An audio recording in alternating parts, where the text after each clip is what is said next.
Phase 3 of the MCU was undoubtedly the most important to date, and culminated in the epic Avengers, Endgame, which tied up a lot of loose ends from the previous movies and shows, and gave a fitting ending to some of our favorite heroes.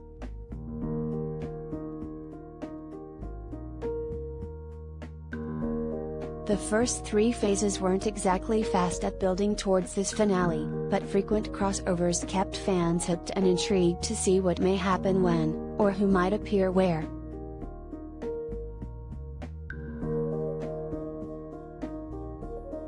It was an exciting time to be a Marvel fan.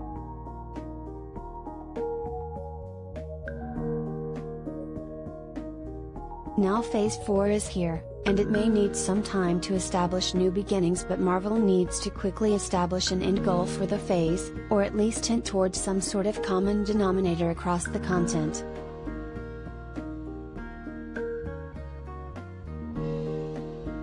Astonishingly, across the 6 movies and 7 TV series, Phase 4 has already racked up a whopping total of around 50 hours running time.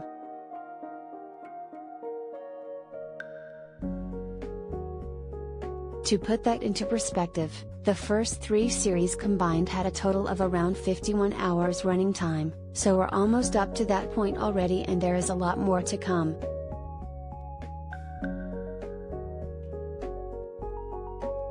Sure, there's a lot of rejuvenation to see with this phase after such a dramatic ending to the last saga, and we are seeing new characters being introduced and old characters going down new paths, but 50 hours already? That length of time was all that was needed to create the whole MCU from scratch, develop the characters, establish an end goal, and finally wrap it all up in a huge blockbuster.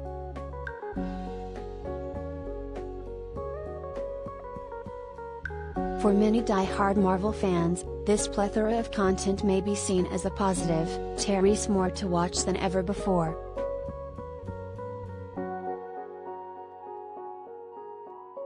But throwing out so much content is coming at a hefty price: storytelling.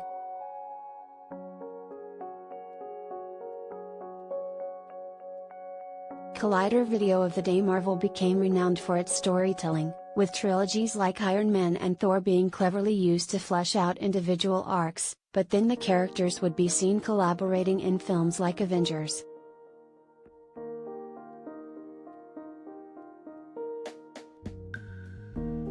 Although not all heroes got their own trilogy, the majority had their own films where the case was very similar.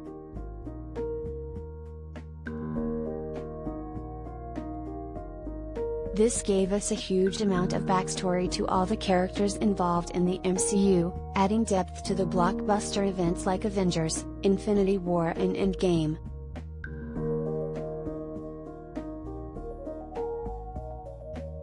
One of the strengths so far in Phase 4 for the MCU has been the individual stories.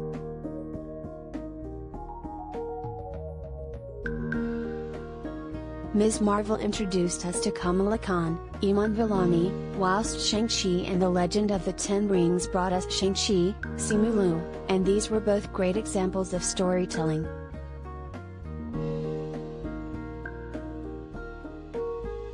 Further to this, Peter Parker, Tom Holland, was given a new start in Spider-Man, No Way Home, and Wanda Maximoff, Elizabeth Olsen, has been massively developed in WandaVision and Doctor Strange in the Multiverse of Madness.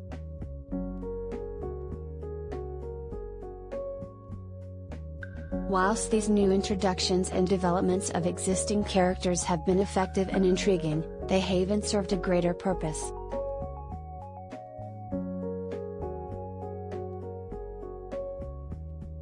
Yes, character development is crucial in the MCU, but arguably more important and necessary for the MCU blueprint are the relationships between these heroes.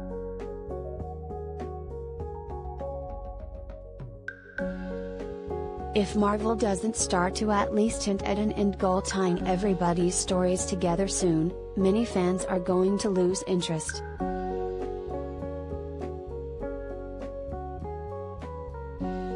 Evidence of this can already be seen.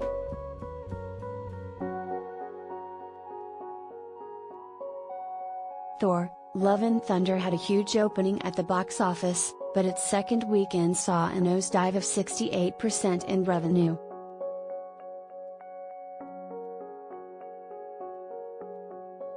It's hard to know exactly the reason. Some fans just aren't as compelled as before, but building towards a common goal would surely help keep the audience hooked.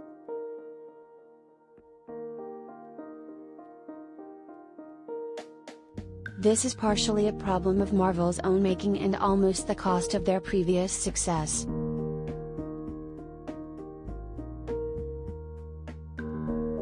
Many of the films and shows of this phase are great standalone films, and previously would never have garnered much negative attention.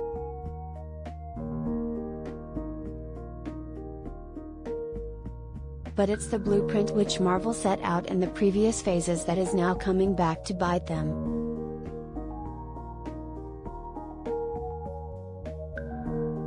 Fans are expecting to see regular huge crossover events, excited by the prospect of characters from their own respective films meeting and establishing new relationships.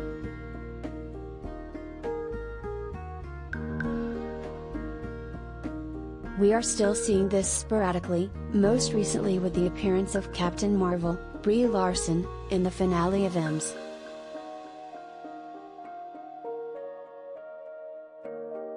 Marvel, but nothing we have seen so far this phase has been anywhere near the size of previous crossovers.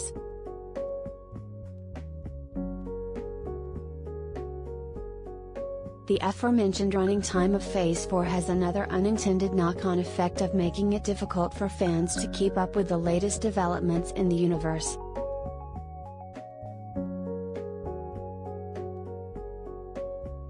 We're only around 18 months into this latest post-Infinity phase, but in order to fully understand all that's going on, fans are expected to have watched the same amount of content they'd previously consumed over 11 years.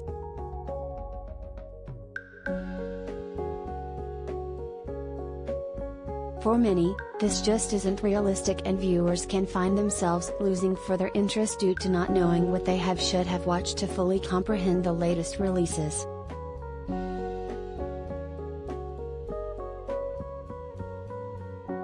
With a further 4 films and 4 TV series to come, an overarching story needs to be introduced to make the watch worthwhile for viewers who are just too short on time to watch everything.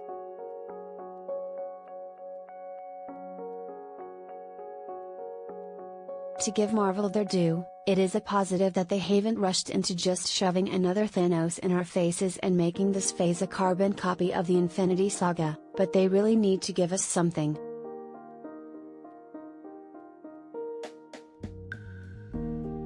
The releases so far just feel very disjointed and self-serving, which is a complete juxtaposition to what we've seen previously.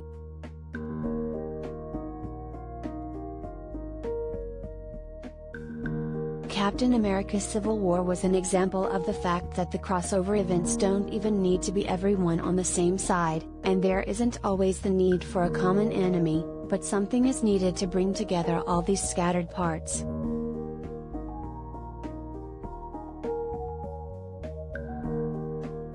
Perhaps Marvel are building towards an end goal, but it certainly isn't apparent yet, and this needs to change as soon as possible.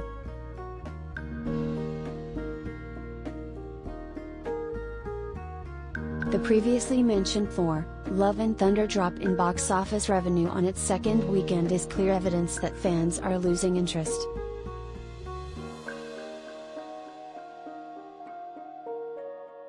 It's obvious that Marvel want to dish out more content than ever, but the wider picture needs to be developed in order for interest to be piqued in these latest drops.